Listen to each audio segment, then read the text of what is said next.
So this is episode 2 of how to set up a reef tank. Now this episode is going to be all about hardscape. So obviously in freshwater, if you've been in freshwater, you know there's a million types of stones, there's a million types of substrates. But when it comes to reef, it makes it a little bit simpler because it's pretty much narrowed down to a few things, which makes it kind of nice. Um, so basically, rock-wise, there's three types that we'll explain today. So there's macro rock, which is basically, well, let's state it like this. There's three. There's dry rock, there's live rock, and then there's dry live, which is obviously two combined together. Now we'll explain all three of those. So the first one we'll start off with is live rock, which is probably the simplest one.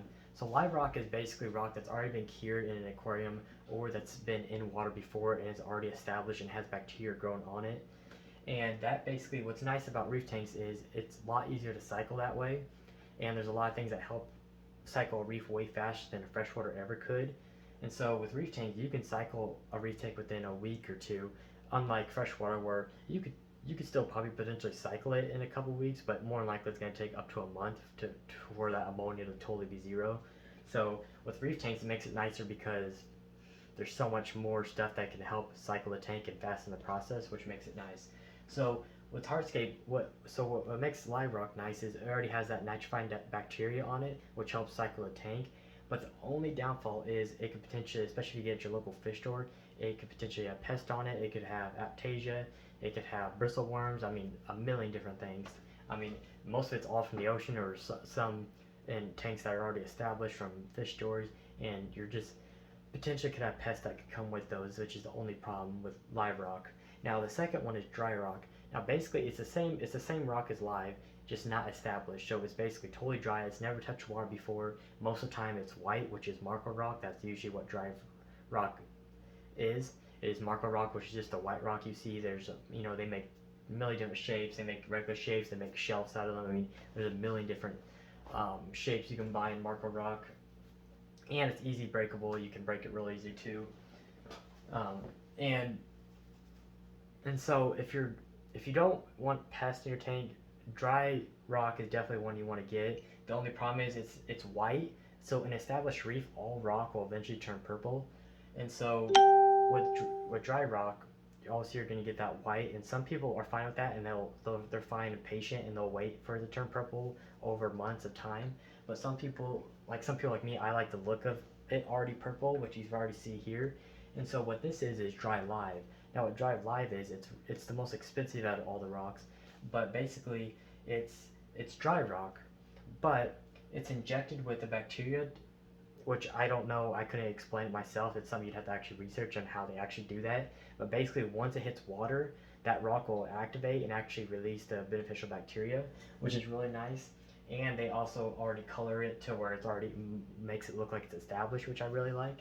But again, this would be my recommendation, is this rock right here, especially if you don't, a lot of new beginners are not patient, and so this is a great way to not introduce pets, but at the same time have that already established look, and so that's what I recommend. But at the same time, this stuff's more expensive. It's about 5 times the cost per pound than like regular just white marco rock, which kind of sucks, but it's just what it is. Marco rock will cost you $2, $3, $4 a pound depending where you get it. Live rock may cost you up to $10 a pound, of course, depending where you get it. And then dry live will usually range above 10, 10 to 15 a pound. But yeah, my recommendation would definitely be dry live if you can get it. If not, then just get marco rock, and it'll definitely turn purple before you know it. But now I don't say don't get live rock, but when you buy live rock, just definitely ask the person where it's getting from. Just ask them, what's been in the tank, and just ask questions before you buy it so you know it's safe. Because there's just too many things that can happen, and then you're going to spend more money trying to solve those problems later on if stuff starts happening like aptasia and little critters that come on. So that's just something, especially for a beginner, it's just more stressful to not have to deal with that at all. So just do dry or dry live is my opinion. Now, for substrate, basically there's only one substrate I'd ever recommend, and that's basically KFC's live sand. And this is what literally everybody uses. I mean, unless you go with a bare bottom, this is what people are putting in their tank. Unless you have, of course, a bigger tank and you're pushing a lot of flow with a lot of power heads, then you might want some that's a little bit bigger grain of sand. But for the most part, 95% of reefs are using this sand right here. And they have different colors. This is the Fiji pink, again, the most popular option. But what's nice, like we're going back to the topic with how reefs can cycle faster. That's another nice thing is we got the rock, and then we also have live sand, which also has beneficial bacteria in it, which is why the sand, you'll see if you kind of tip it, it's usually pretty liquidy, and so it's a live sand, so it has all that beneficial bacteria and all the good stuff that we want. And so with the addition of live sand and then live rock, and then if we do like a bacteria supplement like Aquavitro C or Seachem Stability, the three of those, basically you can cycle a reef tank, especially this size, you can honestly do it in probably about a week, which is really nice.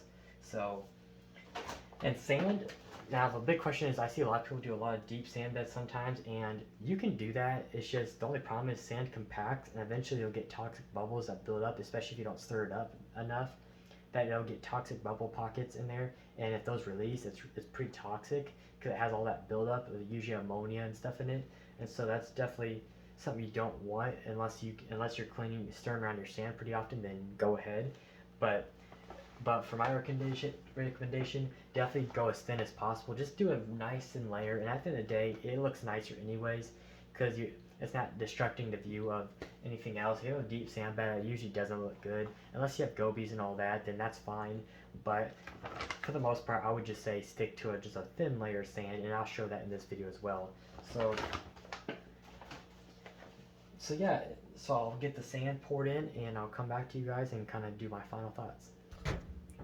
So when you're pouring this in, basically what's nice about sand is when you put the water in, it'll eventually just self-level itself. But you know, I got a flathead right here. Basically just pour a little bit in, and I definitely would, you can put the sand in first before you put the hardscape. But I usually just put the hardscape first and then the sand. It really doesn't matter though. Sometimes it's nice because the sand will give the rock a little bit of cushion. But basically, yeah, usually it's pretty chunky because it's water, so it wants to stick together. But you just basically just want to spread it around. Just get it as neat, as even as possible. But again, you don't have to get real crazy. Like, don't be OCD with it because it literally will self-level over time once you set up the tank. So yeah, we just need to.